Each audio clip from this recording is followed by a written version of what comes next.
বুঝতে পারছি, আমাকে শোনা যাচ্ছে কিনা? হ্যাঁ, শোনা যাচ্ছে। আপনি বলেন।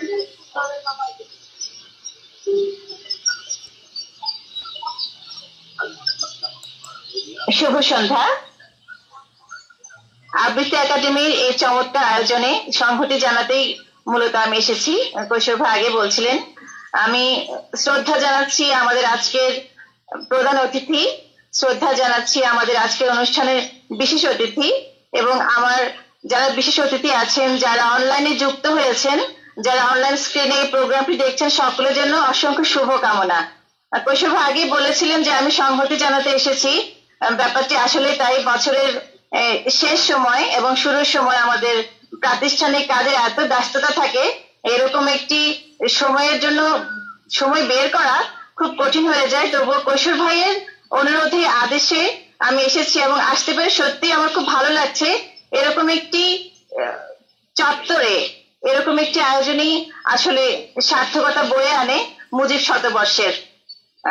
তো আমার হাতে আসলে খুব বেশি সময় নেই, আরো অনেক শিল্পীও আছেন।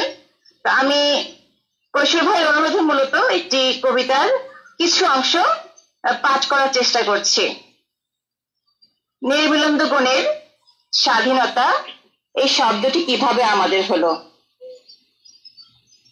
একটি কবিতা লেখা হবে, তার জন্য অপেক্ষার উত্তেজনা নিয়ে লক্ষ লক্ষ উন্মত্ত অধীর ব্যাকুল বিদ্রোহী শ্রোতা বসে আছে ভোর থেকে জনসমুদ্রের উদ্যান সৈকতে। কখন আসবে কবি? এই শিশু পার্ক সেদিনে ছিল না, এই বৃক্ষে ফুলে শোভিত উদ্যান সেদিনে ছিল না, এই তন্দ্রাচ্ছন্ন বিবর্ণ বিকেল সেদিনে ছিল না। তাহলে কেমন ছিল সেদিনের সে বিকেল বেলাটি? জানি সেদিনের সব স্মৃতি মুছে দিতে হয়েছে উদ্যত কালো হাত।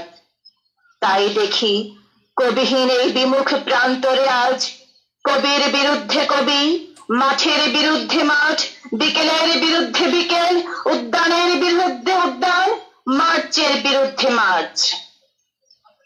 একটি কবিতা পড়া হবে, তার জন্য কি ব্যাকুল প্রতীক্ষা মানুষের। কখন আসবে কবি? কখন আসবে কবি?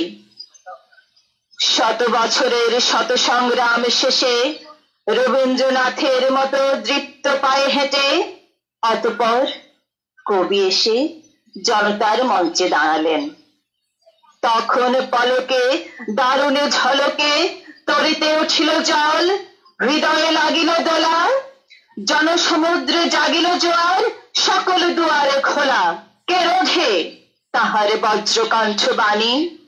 গণসূর্যের মঞ্চ কাঁপিয়ে কবি শোনালেন তার অমর কবিতা খানি। এবারের সংগ্রাম আমাদের মুক্তির সংগ্রাম, এবারের সংগ্রাম স্বাধীনতার সংগ্রাম। সেই থেকে স্বাধীনতা শব্দটি আমাদের। সবাইকে অসংখ্য শুভেচ্ছা, অসংখ্য ধন্যবাদ।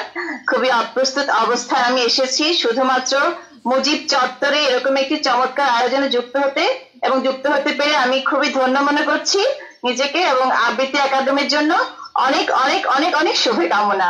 সবাই খুব ভালো থাকবেন। অনেক ধন্যবাদ লাইলা তারিককে।